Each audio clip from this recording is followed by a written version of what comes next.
Russia has once again struck at the very heart of Ukraine's defense industry. This time, the target was not an ordinary weapons depot, nor a frontline outpost.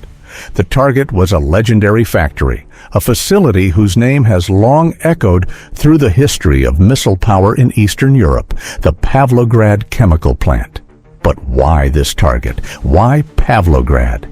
Is it simply about destroying Ukraine's ability to produce missiles, or is Moscow sending a much larger message, one aimed directly at NATO?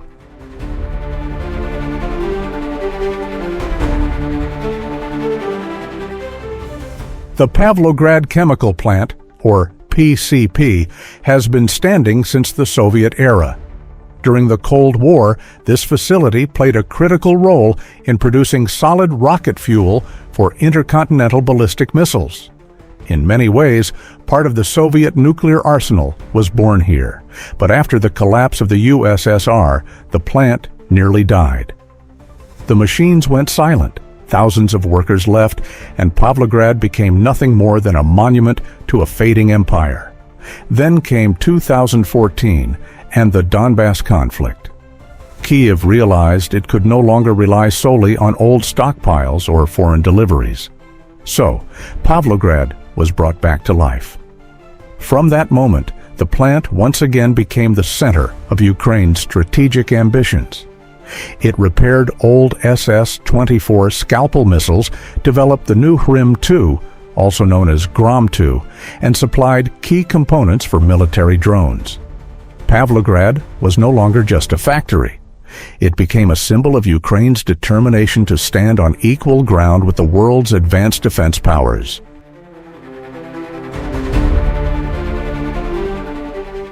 On paper, Pavlograd is Ukrainian.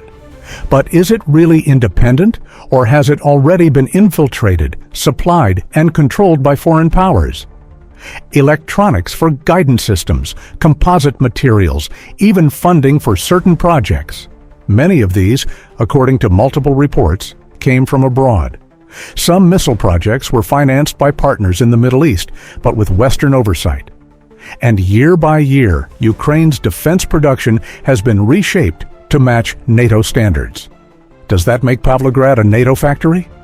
Officially, no. But from Moscow's perspective, it is an industry ridden by NATO influence. And so, when Russian missiles rain down on Pavlograd, the Kremlin claims it is not merely striking Ukraine. It is striking NATO's grip on Ukraine's defense industry.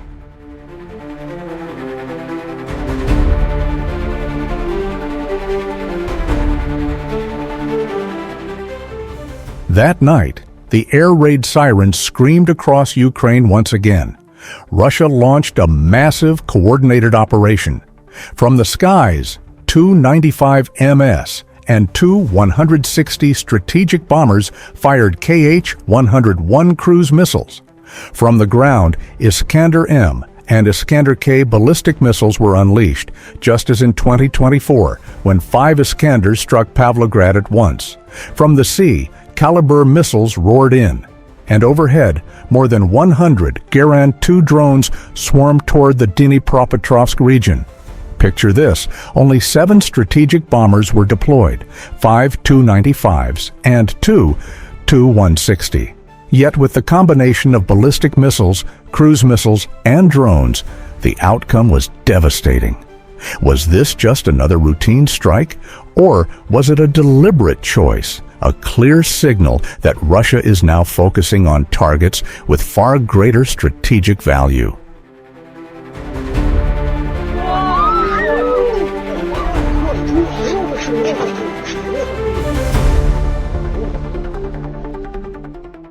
This strike did not simply destroy buildings. It struck at the core of Ukraine's defense industry. Domestic missile production was disrupted almost instantly. Without Pavlograd, solid rocket fuel becomes difficult to produce. Missile components cannot be assembled at full capacity, and Ukraine's dream of military independence crumbles a little further. So, what does this mean for Kyiv? The answer is painful.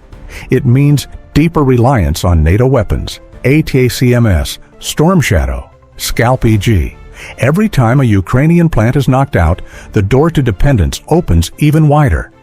Is this by design? Does NATO prefer Ukraine to remain dependent, unable to stand alone, so it will always require Western supply lines? These are the uncomfortable questions now rising from the ruins of Pavlograd.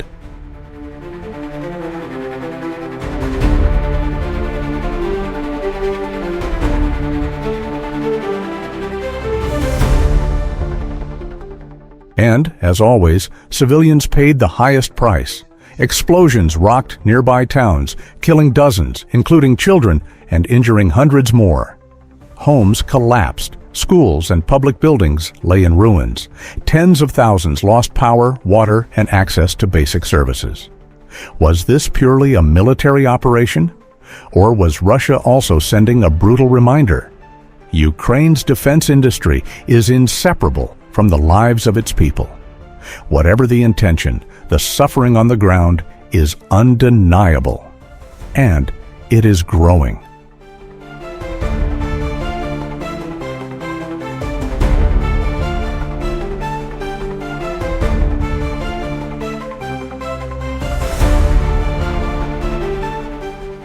Behind the smoke and rubble, there is another danger, one that rarely makes the headlines: the environment.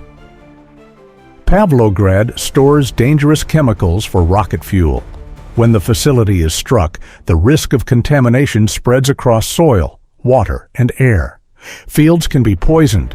Clean water supplies can vanish. Toxic chemicals can linger for decades. Is Ukraine prepared to fight a war on two fronts, one against missiles and another against its own poisoned environment? Or will this become a time bomb whose impact lasts far longer than the war itself?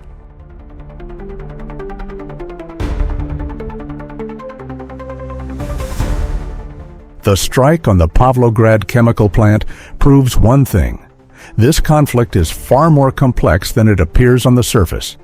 It is not only about missiles slamming into buildings or drones buzzing across the night sky. It is about control over Ukraine's future. So the questions remain. Does the destruction of Pavlograd cripple Ukraine's defense for good, or does it bind the country even tighter to NATO? Will Kyiv ever achieve military independence, or has that dream already slipped away? And most of all, was this just another Russian strike, or the opening act of a new chapter where defense industries themselves become the true battlefield?